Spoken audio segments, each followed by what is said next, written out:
Halo, nama saya Keisha dan saya dari kelas 91. Kali ini, saya akan menceritakan ulang novel Laki Tua dan Laut dari perspektif seorang karakter bernama Manolin. Namaku Manolin. Aku memiliki seorang teman bernama Santiago. Kadang, aku berdiam sendiri dan memikir apakah remaja-remaja lain melihatku sebagai laki muda yang aneh hanya karena aku bersahabat dengan seorang nelayan tua. Santiago memiliki reputasi sebagai nelayan sial, karena selama 84 hari berlayar, tak pernah ia berhasil membawa ikan pulang. Akan tetapi, aku tak pernah peduli akan apa yang dikatakan orang-orang tentang lelaki itu.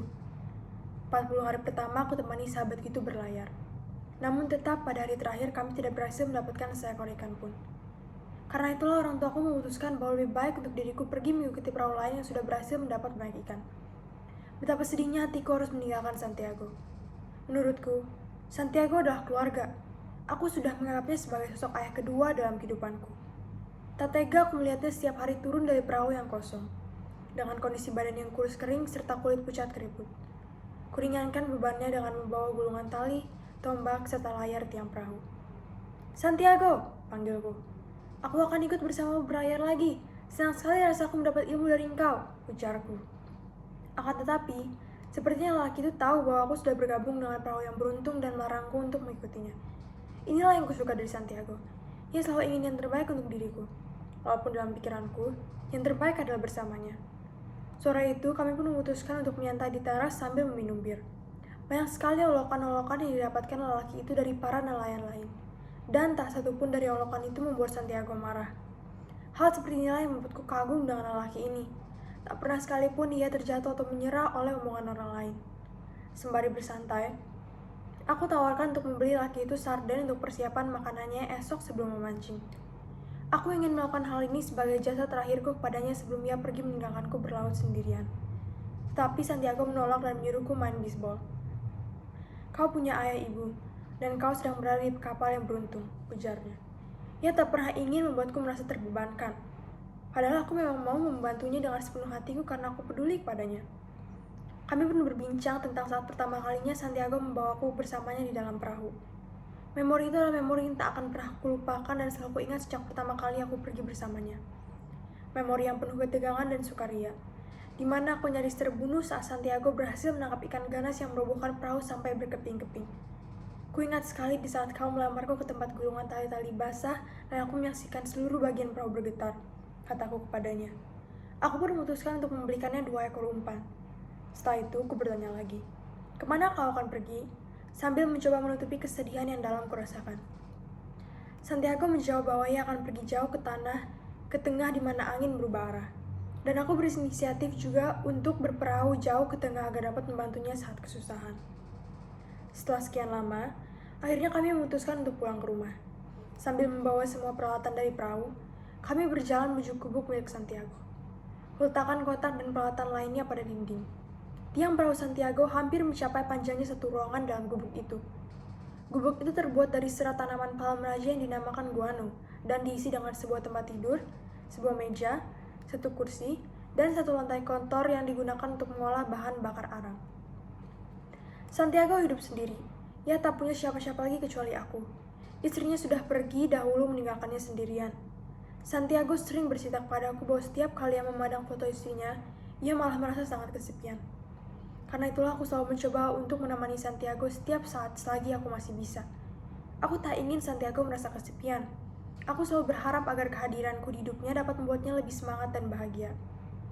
Malam sebelum Santiago pergi memancing, bawakan dia rantang yang berisi buncis, nasi, pisang goreng, dan daging rebus. Saat aku kembali ke rumah, kulihat dia tertidur lelap dan aku pun membanguninnya. Awalnya dia menolak untuk makan. Aku tahu dia menolak karena Santiago tak pernah ingin berhutang pada orang lain ataupun merepotkan orang di sekitarnya. Meski begitu, tetap kupaksa saya untuk makan karena aku tahu ia tak akan bisa menangkap ikan tanpa diisi makanan. Setelah selesai, aku membiarkannya tidur lalu pergi pulang. Keesokan harinya, Santiago membangunku. Aku membantunya mempersiapkan segala peralatan yang dibutuhkan. Kami juga menyempatkan diri untuk meminum kopi. Aku pergi untuk mengambil sarden dan 2 buah umpan yang terbungkus. Kami pun berjalan ke bawah menuju perahu. Setelah Santiago meluncur ke dalam air, kuucapkan, semoga beruntung, Pak Tua. Dari daratan kulihatnya mengatur segala peralatannya dan mendayung ke tempat jauh. Aku mencoba tabah, tapi dalam hati sedih sekali melihatnya berlayar tanpaku. Aku akan sangat amat merindukannya, ucapku dalam hati. Tapi apa bisa berbuat? Orang tuaku berkata bahwa aku tak boleh ikut dengannya lagi. Dan sebagai seorang anak laki-laki, aku harus patuh dengan mereka. Hari lepas hari kutunggu kedatangannya. Berharap hari esok kulihat lagi muka tuanya di dalam gubuk. Setiap pagi sebelum ku berangkat memancing, tak pernah aku lupa untuk mengunjungi gubuk tempat tinggalnya untuk memenuhi rasa rindu ini. Dan setiap sore menjelang malam, kutunggu dirinya di teras depan perairan berharap dapat melihat seorang nelayan tua dari kejauhan datang membawa ikan besar. Pak Tua, apa yang kau sedang lakukan sekarang? Setiap hari kutanyakan itu pada diriku sendiri berharap mendapat jawaban yang mustahil. Kadang aku berpikir, apakah Pak Tua itu pernah memikirkan tentangku selama perjalanannya sendiri? 48 hari lamanya aku tunggu kedatangan Pak Tua. Dan di suatu pagi saat aku pergi mendatangi gubuknya, aku melongo melihat Santiago tidur lenyap. Aku memutuskan untuk keluar dengan sunyi untuk mengambil kopi dan berjalan sambil mencurahkan tetesan air mata. Semua orang datang padaku menanyakan keadaan Santiago sambil tercengang melihat ikan yang dibawanya. Aku menunggu Santiago sampai dia bangun lalu menyiapkannya makanan. Mulai hari itu, aku berjanji kepadanya untuk memancing bersama lagi dan tak mau peduli tentang omongan keluargaku. Saat Santiago sudah kelihatan tenang dan semangat lagi, barulah aku bujuk dirinya untuk menceritakan padaku tentang pertualangannya tersebut. Ia mulai bercerita, dan kuamati baik-baik. Saat mengatur kailku, seekor ikan besar yang kuyakini adalah ikan marlin menggigit umpanku. Aku tak kuat melihat ikan tersebut. Justru perahukulah yang ditarik oleh sang ikan raksasa. Sebab ikan itu berukuran lebih panjang dari perahuku. Aku terjebak dalam situasi ini selama 2 hari 2 malam. Dengan susah payah aku mencoba menahan tali jeratnya, dan dengan sekuat tenaga aku mencoba untuk bertahan dikala badanku dipenuhi dengan kesakitan dan luka. Demi bertahan hidup, ikan tuna mentah serta lumba-lumba pun kumakan untuk menambah staminaku. Pada hari ketiga pertualanganku, aku mulai merasa sangat lelah. Tenagaku hampir habis. Aku pun mulai bertindak seperti orang yang tidak waras. Aku mulai mengigau dan berbicara dengan binatang-binatang yang kutemui. Dengan sekuat tenagaku, kutarik ikan ke sisi perahu lalu menikamnya dengan sebuah harpun.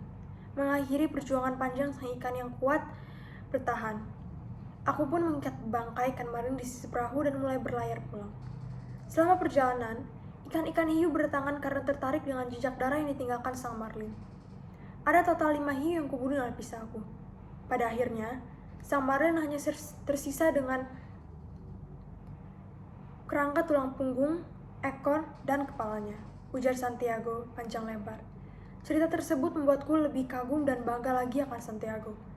Karena itulah mengapa menurutku Santiago adalah guru terbaik. Dia adalah nelayan sejati.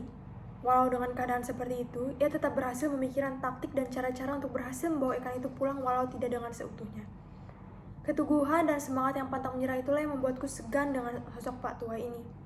Dari pertuangan Santiago, aku belajar bahwa bila sesuatu dilakukan dengan penuh kesabaran dan kepercayaan, usaha dan upaya yang diberikan selama proses tak akan pernah mengkhianati hasil yang akan didapatkan. Terima kasih.